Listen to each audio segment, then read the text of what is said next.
Okay. Hello, everybody, and welcome to a special prediction installment of something here on JoyClicks. I'm your host for today, Christian Buckley. Joining me is Pokemon fan Austin Cabral. Hey, how's it going? I'm excited you're here. We've talked about Pokemon for a long time. Oh, yeah. And it's nice to have you on. Nice to have a smarter Pokemon master on here for once on the channel. It's nice to be on, finally. I watch all the videos. Yeah. I love it. It's great to be a part of it. That's awesome. Yeah, I'm happy to have you here. Nintendo's treating us, my friend, next week. Before E3 even starts, we're getting a Pokemon Sword and Shield-centric Nintendo Direct. 15 minutes, I think they said on their Twitter. Yeah, June 5th, 9 a.m. Eastern, 6 a.m. Pacific, which would hate to be on the West Coast for that day. Oh, yeah. It's going to be an early one. Yeah. I mean, I can appreciate it for the fact that, like, their wider audiences get to watch it, but I remember there was I think there was that Smash Direct with the Luigi's Mansion reveal that was super, super early in the morning. Oh, yeah. I think it was like 7 a.m. our time. I watched that, like, during my 8 a.m. class, I think. Yeah, there's some rough scheduling times, but this one isn't too bad for us. So today I figured we would just talk a little bit about Sword and Shield, what we're hoping to see from the Direct, what we really want to see, new or old, coming into Sword and Shield, post Let's Go Pikachu and post Sun and Moon. So I guess to start off, are you normally like media blackout with Pokemon? Like, do you like waiting until the game comes out to see Pokemon for the first time, or do you just want to see everything you can? Not at all. I am all over any single detail that I can get on new Pokemon games. You know, I always follow like the leaks and everything that happens when like the game gets ripped and all the files get released and you get to see what the new Pokemon look like. All of that sort of thing, I'm all for. Yeah, I was like that probably like closer to Gen 4, I think. And then as time has gone on, there was a period of time where I didn't play most of the Pokemon games that came out. I think from like Gen 5 I didn't play, Gen 6 I didn't play. But I was way in for the remake of Gen 3 and then Sun and Moon. But I liked with Sun and Moon, I was kind of blind going in just because I was busy with college. And then seeing Pokemon in the wild for the first time was a cool experience. Because I never really had that since I played Pokemon for the first time, I think. Where it was like the first time I discovered something was in the grass.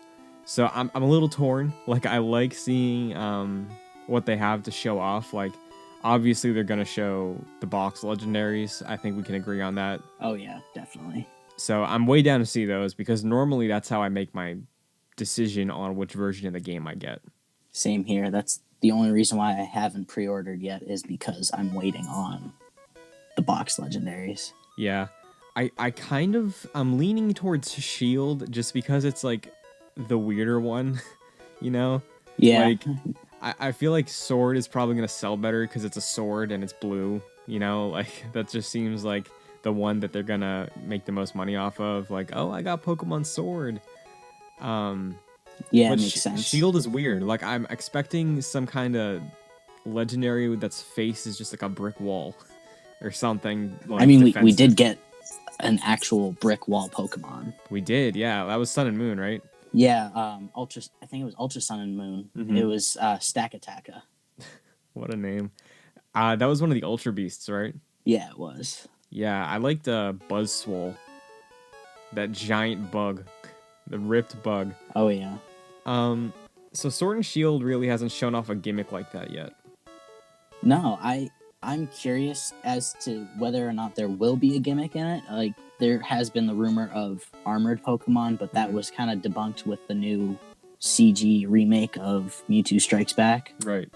And I mean, the past couple of games we've had the Mega Evolutions, we've had Z moves, and I guess it's kind of just expected now that we're gonna get some sort of gimmick. Yeah. And like personally, I think I'd be fine with a new gimmick, just if they want to try and keep it fresh. But I'm not sure if Ultra Beasts returning is something that I'm expecting, because Ultra Beasts to me just felt like Digimon in a Pokemon game. Yeah. Like, it was the strangest sort of thing that I wasn't super into. Like, I think most of the Ultra Beasts unlocked in the post game, right? Yeah, there were missions that Looker would have you go out and find an Ultra Beast. Yeah, and I, like, as much as I loved Buzzswole from just the visual of that thing, I never went for him, you know? Yeah. The same way that I'm intrigued to go for Mewtwo or the legendary Portal Hunt in Omega Ruby Alpha Sapphire. Right. So there was just something, I think it was the point of them being artificial, which made me kind of like, about the whole thing. Megas, though, I can get behind some cool Mega evolutions. Oh, absolutely. I've been waiting for new Megas since they first announced Mega Evolutions. Like, yeah. It's like, why didn't you do more? Yeah, I've always had my expectations of like, oh, why doesn't Flygon have a Mega Evolution or something cool. Like that? Yeah, so are you expecting Megas to return then? I am expecting it. I wouldn't be surprised if they ended up doing Mega Evolutions, Z moves, and the new gimmick. That'd be something. Yeah, because I mean they did it with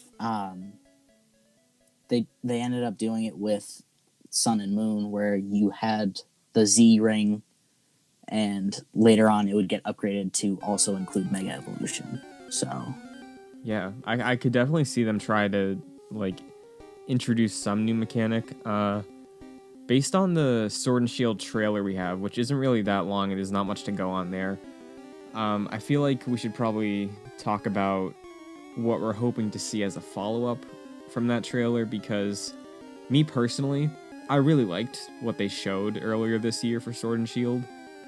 I was a little let down by how empty the world looked, just compared to Let's Go Pikachu and Eevee, you know? Like, obviously, they're not going to include Pokemon in the wild, which I get, but at the same time, I would sacrifice the aspect and the surprise of random encounters for the world to feel more like I'm living in a Pokemon world.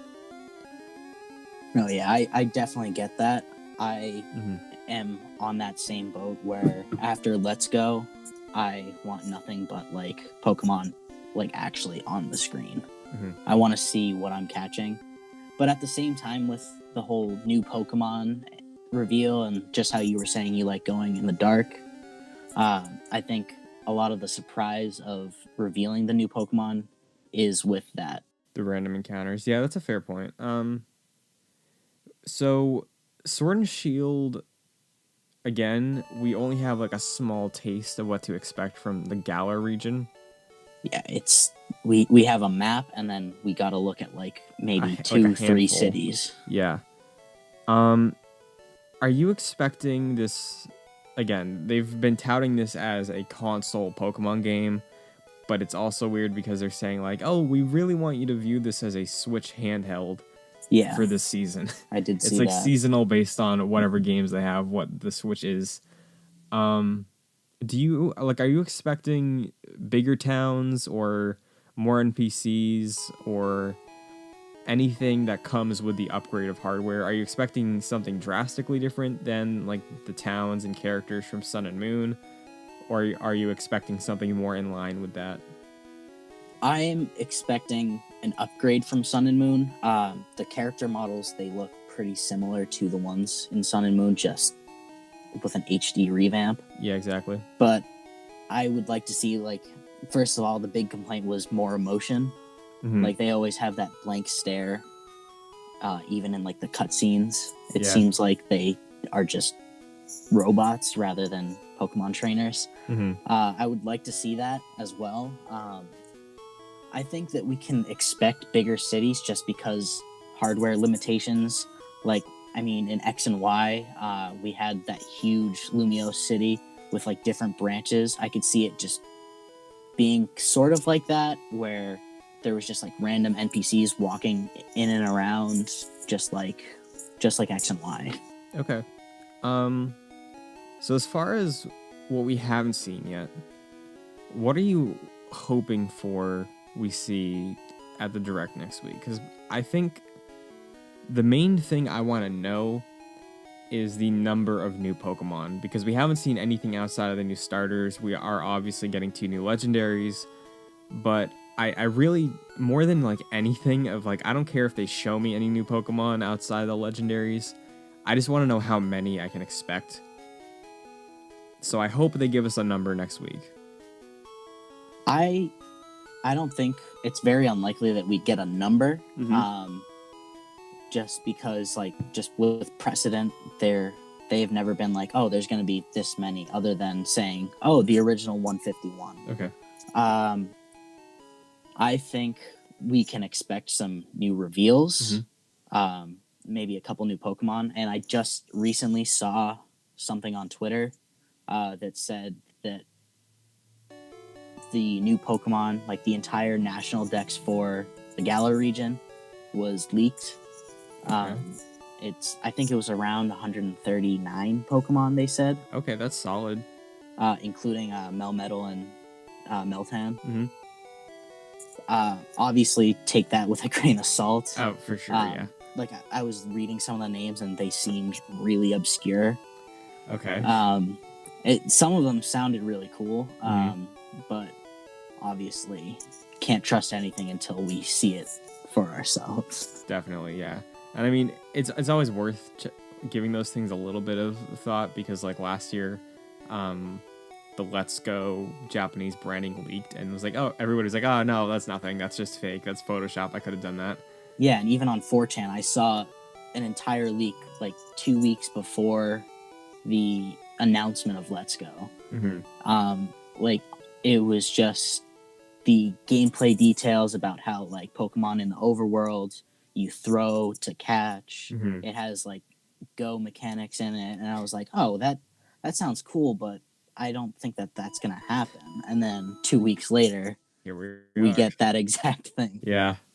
I definitely think it's safe to bet that we're going to see at least the second form of the starters.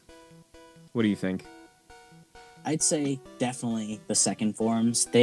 Nintendo and Game Freak and the Pokemon Company, they have a track record of just showing pretty much every single Pokemon leading up to the release. Yeah. And that, like, they'll have the separate trailers for, like, introducing this new Pokemon, and here's the second evolution.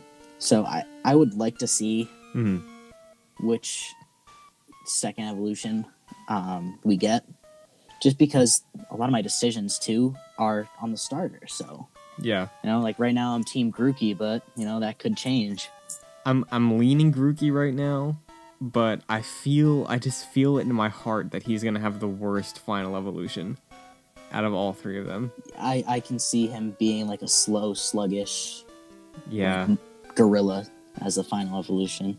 I saw a really cool fan art piece of Grookey's final form. It was like an ape, and the stick that's in his hair? Yeah. That stick turns into a baseball bat.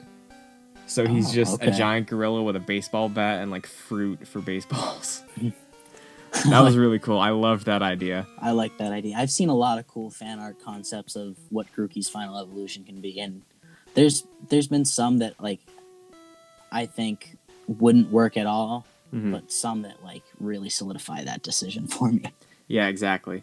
What are you hoping Scorbunny's secondary type is? Because I see a lot of speculation about that. Like, is it going to be fire electric? It's probably going to be fire fighting because he has the band-aid on his face. Like, what are you thinking right now? I'm fearing firefighting. Hoping for either electric, or I recently saw in that same leak that I was talking about on Twitter, they said that it would be steel. Okay, that'd be interesting. Yeah, that actually would fit in with the themes of everything. If they're talking about Pokemon, didn't they say that Pokemon helped build the Galar region? That was the... Yeah, and everything, like, there's that one city that kind of has like a steampunk vibe to it. That when they showed off the starters that they were in, lots of gears and trains and everything like that. Yeah, and if you look closely on the map too, there's like a bunch of like train systems going from town to town. It's very interesting. I definitely think there's a lot of potential with Galar. I'd love to see some really like uniquely British things turned into Pokemon. Like, Definitely. obviously, we're gonna get some pretty basic Pokemon that we always get, like the coat of paint based on whatever region it is. Like this region's version of Pidgey or Magikarp or whatever they have. Right. Yeah. I'd love to see. We'll have the normal type mouse, and then we'll have the regular bird. Mm-hmm. I'd love to see a water, like the fish water type, just be a basket of fish and chips wrapped in newspaper. I think that would be hilarious. That would be very funny. I've seen things since, like, it looks like it's a mix of Scotland and England. Mm-hmm. That I've seen people speculating that, like, there could be bagpipes and different things like that. That'd be so funny. I think there's so much potential with this region as far as European history goes to pull from and make really cool Pokemon from. Oh, definitely. And we can see that being pulled into with the weird engraving in the mountain that they showed off of that like weird that person. Mm-hmm. I got Unknown vibes from that. Do you think we're going to get some like new Pokemon history lore in this game? I definitely think we're going to get some more lore. Mm-hmm. It seems like it's going to be a very historical Pokemon game. That'd be a really interesting direction for them to go, because I feel like the last couple games that I've played through, at least, have a real focus on like interstellar, cosmic, space-time stuff. No, yeah, definitely. Sun and Moon was all about that with the wormholes. Mm-hmm. Omega Ruby and Alpha Sapphire, they had that whole Delta mission where you literally went into space to fight Deoxys. So right, yeah. It would be a nice touch to go into a more traditional, like, classy, old-timey vibe. Yeah, like, what does Victorian Pokemon trainer vibes look like? I'd love to see some sort of glimpse of that, even if it's just through, like, paintings or, like, a flashback scene or something like that. Like, or just even, like, with that weird carving relic, and presumably there's going to be a Stonehenge-esque location in this game. Yeah, maybe that's where the legendaries are. I feel like it'd be cool to explore, not prehistoric, anything like that, but like Victorian England style of like going back into the past to explore like some of the earlier Pokemon trainers. What was that like? I'd love to see something like that, because I feel like the whole space-time thing, as cool as space is, I feel like that's a little tired at this point with the series. Yeah, they've definitely been pushing that. Mm-hmm. So I would really like to see something like that. You mentioned Kalos earlier. And I did. There is lots of speculation, or more so hopes, I guess, that Gold and Silver style, there's going to be a train on the map, which there is a train on the map that you can hop on and get a little vacation time in the Kalos region. Do you buy into this or not? I definitely do. I'm pulling up the map right now. I think it's in like the bottom left corner. Mm-hmm. There's a train station on that map for sure. Yeah. There's train tracks in like the bottom left corner of the Galar region map. Mm-hmm. And it goes what looks like it's into a cave, but there's nothing around that area down below. Mm-hmm. So there's definitely some post-game thing going on down there. That'd be very cool. Because since this is England, people are thinking, since Kalos was France, it's Europe, that those two could be connected in that way. And I would love to see that. I would love to see a return to Kalos. Mm-hmm. Do you think Kalos is one of the only regions that I haven't had any experience with? Do you think it would be not just like good or earned, but do you think that gen and that region specifically could benefit the most from a reimagining on a scale like Sun and Moon and Sword and Shield is looking to be? Yes. That's part of why I want it so badly, is because as much as I loved like the jump to 3D and like how innovative X and Y was, it was boring. It was their first shot at it. It was a very generic story. It was bad guy wants to steal the legendary to destroy the world, and everything about it seemed pretty basic, and like there was no post game to it either. So Oh, it I was remember that. Yeah. there was like a very quick and very annoying looker mission, but that was it for post game.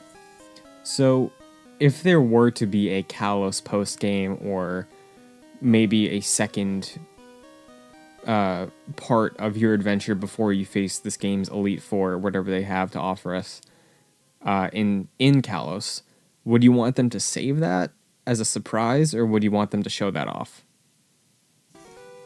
I would honestly, I could go either way with that. Like, it's fun to speculate, and I definitely love when a game keeps you surprised. Yeah. I see them announcing it at least when their game has released. So it's very likely that we will see some sort of announcement of whatever the post game is. See, I could see for the people that like are really digging into it, like I didn't even notice that there was the cave that you were talking about. I just noticed that there was the train track, and I was like, oh, that's probably how you get like around the region. Maybe it's like kind of linear, and it's like you can just hop on the train if you want to go north or south, something like that. But I feel like it'd be fun if they left like little breadcrumbs up until launch, and then it was like at the end of the launch trailer they just teased like a shot of, I'm assuming, an Eiffel Tower or equivalent was in Kalos. Yeah, the Lumios City Tower was the Eiffel Tower. Yeah, so like if, and it was the gym for that city. Oh, that's cool. If like the launch trailer for Sword and Shield ends on like a shot of Paris or something like that, I feel like it's definitely reasonable, and I think that would also be deserving of the hope that people have for a console Pokemon game. It's like, yeah, we upgrade from the 3DS to the Switch. It looks like a simple 3DS game. It's just prettier. Surprise! It's an entire second region for you to explore. I feel like that would be definitely a good use of the hardware's power.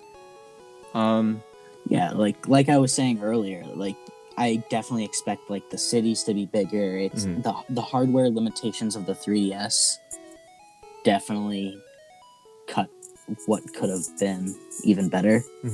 And I think with the Switch, it's a perfect opportunity for them to expand on that. And just like with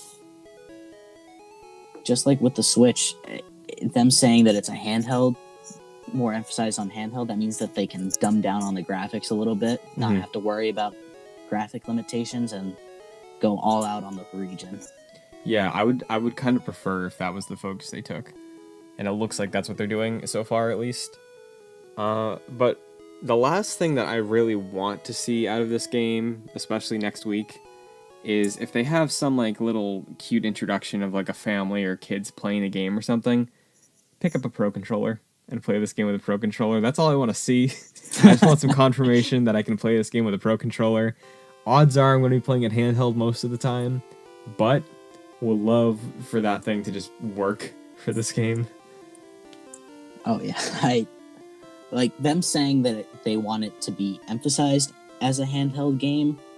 I am on the same ship as you. I don't want it to be just handheld. I want it to be able to be played on my huge living room TV that's 4K. Exactly. I want to see the graphics looking great. I want to see Pokemon on a home console. Yeah, it's not even a worry about that. It's more so a worry of you can only use our little Pokeball controller or a Joy-Con.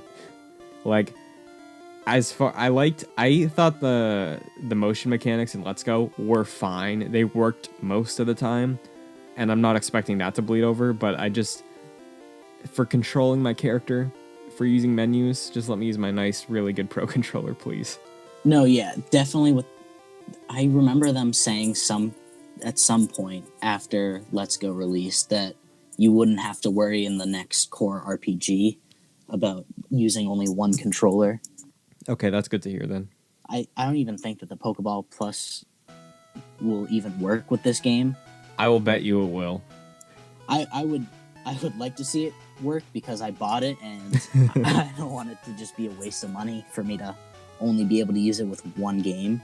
No, see, now you have to buy the Pokeball Go Plus Plus. Oh yeah, That's what you need if you want to use one of those things for this game.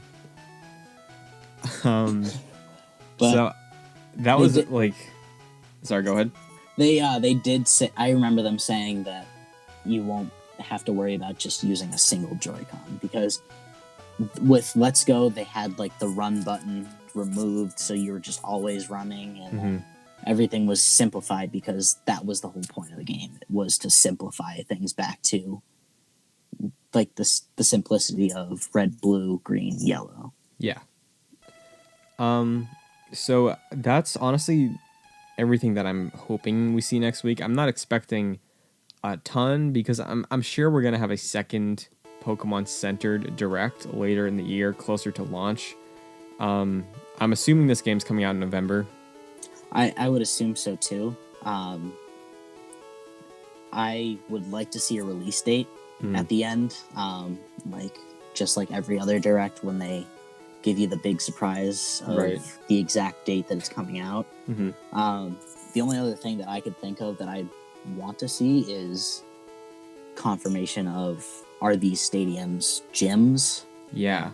I don't know if that's gonna happen in this direct. Maybe it'll happen at E3, or just in a short trailer along the way on the road to the release date. But yeah, it's definitely been something that I've been super curious about, because there was that tweet that got deleted that was talking about the stadiums being gyms, but then they quickly removed it. I remember, I think you sent it to me like immediately. I think so. Yeah, I remember that.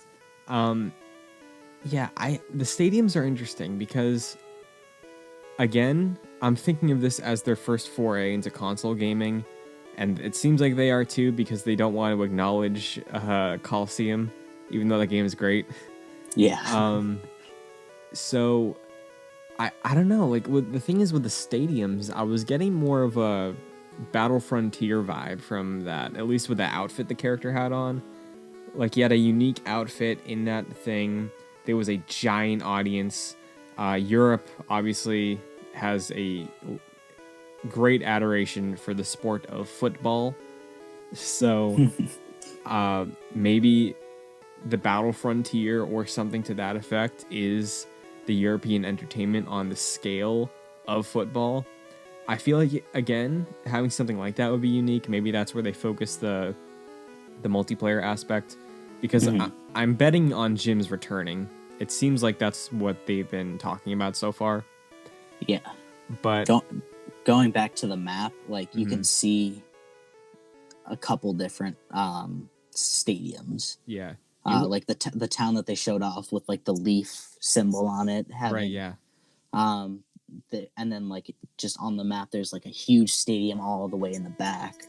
And then they're just like scattered throughout. So I could see them being gyms, just with like a twist of being more sporty. Yeah.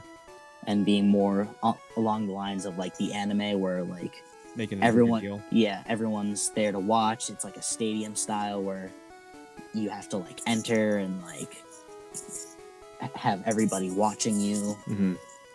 And this is the last sort of little accoutrement I want to drop on this speculation video. The Switch is co-op focused in a lot of cases. Obviously, with Let's Go, we saw the opportunity for a player to drop in, catch Pokemon with you. We're talking a lot about stadiums and console Pokemon experiences. What if, go with me here, Game Freak was like, okay, we need to implement some sort of local multiplayer aspect in this game.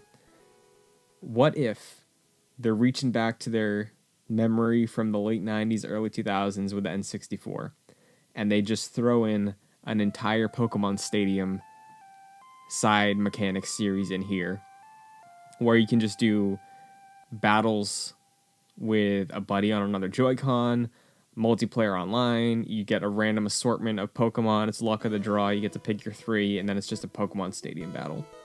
Okay. Now you're talking. That's definitely something that I would love to see. I don't see them taking too many risks, considering that it's gonna be core RPG. Yeah. But that's definitely something you got me excited for. Right. I definitely want to look out for that. That IP has been dead for so long, and I think Battle Revolution on the Wii sort of tapped into that, where you could like transfer your DS Pokemon and then just have them in like a really nice looking at the time 3D game where you could just battle your Pokemon. Yeah. So if they want to implement co-op, I would prefer something like a Pokemon Stadium mode or some in-game hub you go to and be like, oh, welcome to the Pokemon Stadium. This is where you can do co-op.